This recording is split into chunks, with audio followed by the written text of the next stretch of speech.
তোমারে মাফ করার জন্য আমি শবে বরাত এক রাত সাজাইছি, এক রাতে কোটি কোটি মাফ করি।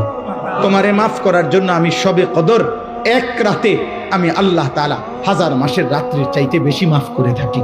তোমারে আমি আল্লাহ মাফ করার জন্য এত বড় শ্রেষ্ঠতম রমজান মাস দিয়েছি, যার মিনিট মিনিট সেকেন্ড সেকেন্ড হীরা মণি মুক্তা মানিকের মতো আমি আল্লাহ সেজদা দিবা একটা, আমার ফেরেশতা লিখবে 70।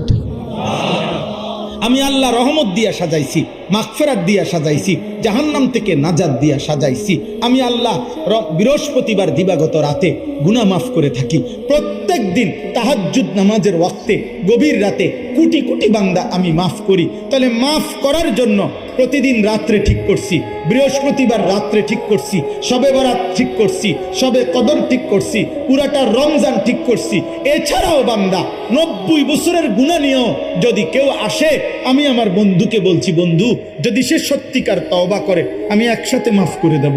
আসমান পরিমাণ গুনাহ নিয়ে আসলে মাফ করে দেব, পাহাড় পরিমাণ গুনাহ নিয়ে আসলে মাফ করে দেব, জমিনের বালুকণা পরিমাণ গুনাহ নিয়ে আসলে আমি মাফ করে দেব। তুমি এরপরে বলো বান্দা, আমি যদি তোমাকে জান্নাত দিতে চাইছি বলে কতভাবে আয়োজন করলাম, আমি আর কি বললে, আর কত সুযোগ দিলে তুমি জাহান্নাম থেকে মুক্তি পাইবা।